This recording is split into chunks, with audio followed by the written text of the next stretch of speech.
The first time Officer Malcolm Graves set foot inside the precinct of Fairview, he knew he was an outsider. The town was small, predominantly white, and deeply rooted in traditions that hadn't changed in decades. As one of the few black officers in the department, Malcolm had expected to face challenges, but nothing could have prepared him for the cold stares, the whispers that stopped the moment he entered a room, and the unspoken rule that he wasn't one of them. It had been 6 months since he transferred from the city, hoping to make a difference. He had always believed in the badge, in what it was supposed to stand for: justice, integrity, protection. But Fairview operated under a different code.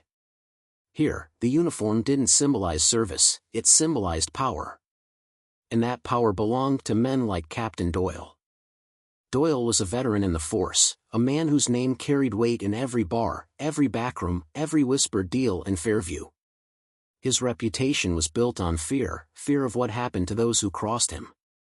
Malcolm had kept his head down, done his job, and tried to ignore the way his fellow officers laughed at racist jokes in the break room, the way they looked the other way when one of their own roughed up a suspect who didn't belong in their neighborhood. He told himself that he could survive it. That change took time. But then he saw something he couldn't ignore.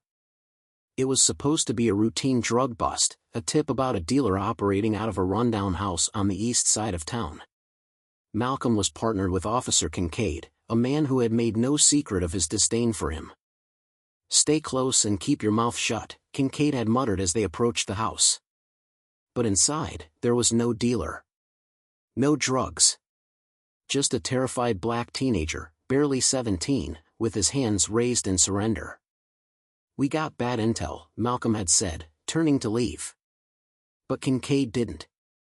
Instead, he grabbed the boy by the collar, slammed him against the wall, and pressed a knee into his back. "Please, I live here," the boy had cried out. "I don't."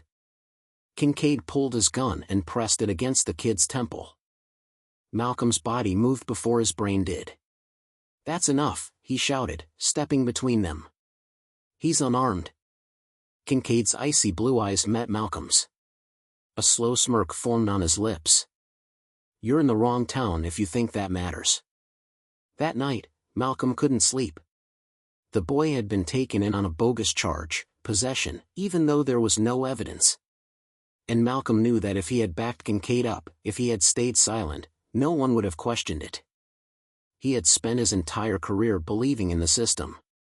But now, the system was daring him to stay quiet. And he wasn't sure he could. The next morning, Malcolm walked into the precinct with a decision weighing heavy on his chest. He had spent all night thinking about the boy in that holding cell, about Kincaid's smirk, about all the other things he had seen since arriving in Fairview, cases that never made it to trial, reports that vanished, people who were never the same after an encounter with the wrong officer. He had seen enough. And he knew what he had to do. Captain Doyle was waiting for him. "Graves," Doyle greeted him with a nod, his tone unreadable. "Let's talk." Malcolm followed him into his office, where Doyle shut the door and leaned against his desk. "I heard about last night," Doyle said. His voice was calm, but there was an edge to it, like a blade hidden beneath silk.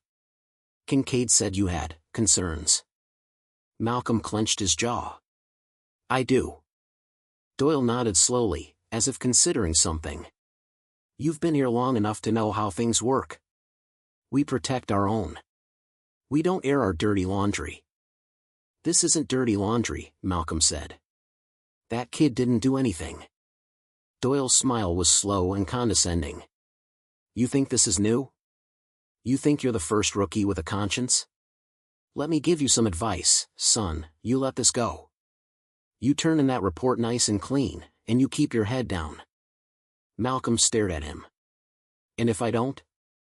Doyle's expression darkened. "Then you'd better watch your back." Malcolm walked out of that office knowing one thing for certain: he had just made himself a target. It started small. A missing case file. A delay in backup when he called for assistance. A prank, his locker trashed, his tires slashed. Then it escalated. A warning spray painted on his car, "Rat." And then, one night, as he was leaving the precinct, he felt it, that prickling sensation on the back of his neck. He turned, just in time to see two figures step out of the shadows. Kincaid and another officer, their hands resting on their holsters.